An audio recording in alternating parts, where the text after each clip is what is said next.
Ariel school, 62 children witnessed landing of extraterrestrial gray aliens in Zimbabwe, 1994, and there's now new photo evidence. According to UFO expert Jerome Clark, one of the most remarkable encounters with the third kind happened September 16, 1994, at the Ariel school, Rua, Zimbabwe. 62 students, whose average age was 10, saw mysterious objects in the sky at 10:15 local time. They later described them as round structures with a metal surface and red lights. Their lights were flashing. The UFO seemed to dissolve several times and then reappear in another place. The day of the UFO encounter, one of the three UFOs began to descend at a leisurely pace and finally landed on the ground behind trees, 100 meters, that's about 300 feet from the school. This incident frightened the children, and they called the teachers. And just at that time of the UFO landing, all the teachers of the school were attending a meeting and did not immediately take the children's cries seriously. As the students said later, they ran into the landing site in front of the Ariel school and saw a bunch of light hovering or standing on the ground behind a small grove. This light turned out to be a giant round UFO with a metallic surface. Some children claimed to have seen humanoid figures standing near this flying object. And according to the children, the humanoids were short, wore black overalls, and had a pale complexion.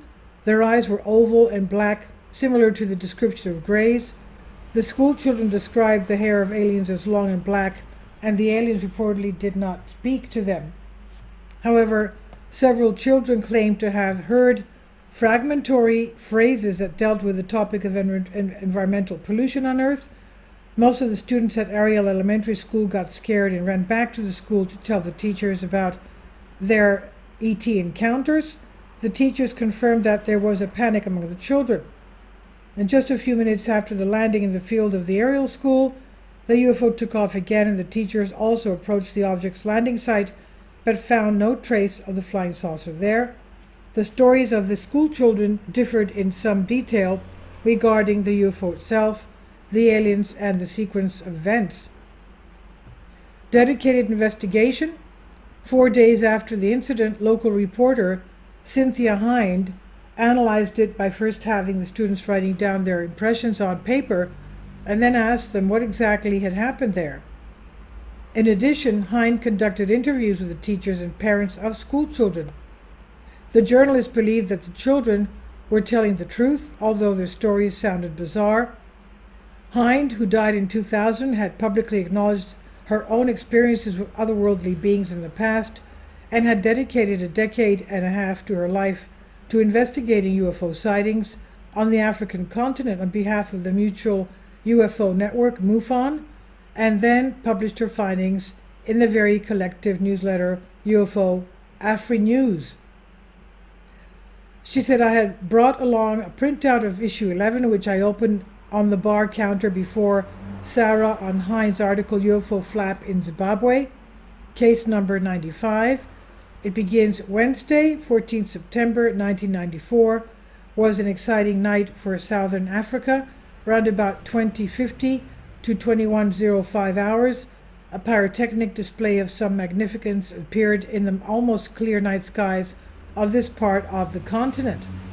Some thought that the figures were Zvikvambo, human spirits raised by magic, or Tokoloshe, evil goblin creatures of Shona and Ndebele folklore. Hind believed that these different interpretations, accompanied by similar drawings and descriptions, gave more credibility to the idea that the children had all seen a similar event. She also believed that the kids would not have had access to the media about UFOs, which could have tainted their testimony or planted similar images in their imaginations, telling the TV show sightings. A lot of these children don't go to the movies. They live in the country. Parents are farmers. The argument that if they had not encountered these images before and then described something similar gives more credibility to their alien encounter being real. 2 months later, November 1994, Dr. John E. Mack, a Pulitzer Prize-winning author, awarded for his 1977 study of Lawrence of Arabia, a prince of our disorder, The Life of T.E. Lawrence, and a professor of psychiatry at the Harvard Medical School performed his analysis, which lasted for 48 hours. And based on the results of the interviews, he came to the conclusion that the students had already experienced the event and perceived it exactly as they described it. It looked like it was glinting in the trees. It looked like a disc, like a round disc, one child witness told BBC a few days after the incident.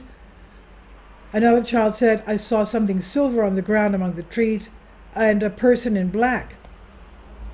Mack has recently been investigated by Harvard for giving credence to the idea of the witnesses who had reported a close encounter with the extraterrestrial life form that this experience might well have been real. In 2022, the documentary Ariel Phenomenon, directed by Randall Nickerson, was released, although he began work on the film in 2008. He interviewed many former students who witnessed the visit of aliens near the Ariel school, and they all insisted that everything happened exactly as they described it. Based on the descriptions of the students who witnessed the incident near the Ariel school, the humanoid alien figures are very similar to typical greys, and at the same time, one detail differs from the classic image of the grey. The creatures that were seen near the Ariel school in Zimbabwe had long black hair on their heads. Nickerson believed he himself is a victim of UFO abduction, suggesting it on the Oprah Winfrey Show. This will lead some to believe that his work is biased on to reinforce his own preconceptions of what UFOs might be. And the new photographs. Recently, Daily Mail published photographs of wedge-shaped impressions in the rock-hard soil and an oval indentation in the long grass, allegedly left by the craft on the ground. Photographer Gunter Hofer was one of the first on the scene to document what happened and shared his images with Mail Online. Hofer realized some of the children had also seen UFOs the day before on the other end of the campus, which led him to discover the physical evidence. We noticed some of the kids drew two objects. One object looked like a cigar, and they labeled that Thursday, and then they drew what they saw on Friday the 16th, which is more of a disc-shaped, oval-shaped object, Hofer told Mail Online. Hofer said two boys had told him that on Thursday, September 15, 1994, they saw a craft with flashing lights flying above the power lines at the other end of the playground. He said it was moving, disappeared, instantly reappeared somewhere else, and then vanished. And he further added it was in that location he found the flattened grass and wedge markings. The earth there was rock solid due to the long drought in Zimbabwe. So whatever made that mark really dug in hard, the Ariel school report takes its place among a number of other prominent mass sightings of strange UFOs involving school children. In 1966, approximately 200 students and staff reported seeing a cigar-shaped UFO landing near their school in Melbourne, Australia. A similar witness report came from a school in Miami, Florida in 1967. So did Children in Britain report a UFO landing near their school in 1977, some also claiming to have seen strange beings outside of the craft. And this is on Collective Spark by Vicky Vermehausen-Wise. Please leave your comments. Thank you for your support. Please support my Patreon account. The daily posts are 5 videos daily, and they are totally different from what I have on my YouTube channel. Thank you so much for your support and that you find all my content so interesting. You'll find the Patreon account details in the description box below.